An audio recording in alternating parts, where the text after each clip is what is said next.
आहे. तर मी त्यांना विनंती करते की आपण अभिवादन करण्यासाठी यावं.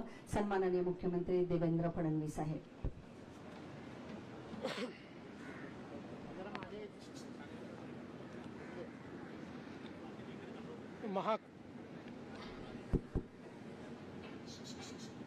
महाकारुणी तथागत भगवान गौतम बुद्ध आणि क्रांतीचे महासूर्य भारतरत्न डॉक्टर बाबासाहेब आंबेडकर यांना अभिवादन करतो. हिंदवी स्वराज्याचे सरसंस्थापक छत्रपती शिवराय यांना मानाचा मुजरा करतो.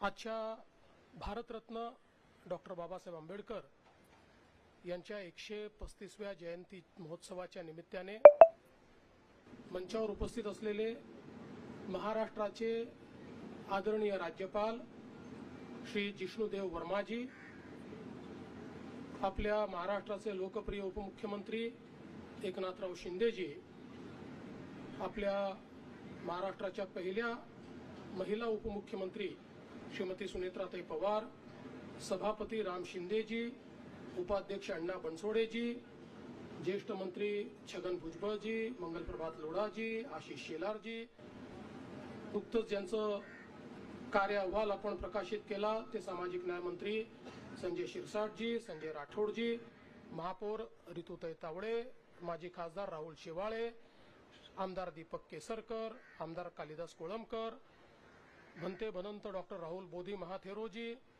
मुख्य सचिव राजेश अग्रवालजी, आयुक्त अश्विनीताई भिडे, पोलीस महासंचालक सदानंद दाते, पोलीस आयुक्त देवेन भारती, प्रधान सचिव श्री अर्चदीप कांबळे, कोकण आयुक्त श्रीमती रुबल अग्रवाल, राज्यपाल महोदय यांचे सचिव प्रशांत नारनवरे, श्री नागसेन कांबळे, भाई गिरकर, विशेष रूपाने या ठिकाणी उपस्थित माननीय भीमरावजी आंबेडकर आणि उपस्थित सर्व माता भगिनी आणि बंधूंनो, मला एक फॉरेन डेलिगेशन करून नागपूरला कार्यक्रमाकरता जायचं असल्यामुळे मी माननीय राज्यपालांची परमिशन घेतली आणि पहिले बोलण्याकरता या ठिकाणी उभा आहे. सर्वप्रथम आपल्या सर्वांना मी भारतरत्न डॉक्टर बाबासाहेब आंबेडकर यांच्या जयंतीच्या मनपूर्वक शुभेच्छा देतो. या महामानवाला आपण जेवढं अभिवादन करू तेवढं कमी आहे, कारण एक व्यक्ती किती मोठं परिवर्तन घडवू शकतो हे भारतरत्न डॉक्टर बाबासाहेब आंबेडकरांनी आपल्याला दाखवून दिलं. आपण जर एक विचार केला, एक व्यक्ती, एक पेन आणि एक पुस्तक, म्हणजे भारतरत्न डॉक्टर बाबासाहेब आंबेडकर, त्यांची कलम आणि त्या कलमेनी लिहिलेलं भारताचं संविधान याने संपूर्ण भारताला बदलून टाकलं.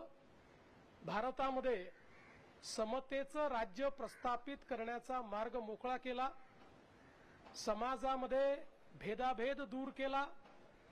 मानवतेला काळीमा फासणाऱ्या प्रथा संपवल्या आणि सगळ्यात महत्त्वाचं, सर्व प्रकारचे भेद, जातीभेद, धर्मभेद आणि महिला पुरुष भेदही संपवण्याचं काम हे या एका संविधानाने केलं. महाराष्ट्रातील ताज्या घडामोडी पाहण्यासाठी आजच आपल्या न्यूज 15 मराठी या चॅनलला यूट्यूबवर सबस्क्राईब करा. तसेच इंस्टाग्राम आणि ट्विटरवर फॉलो करायला विसरू नका. न्यूज 15 मराठी, आवाज जनसामान्यांचा.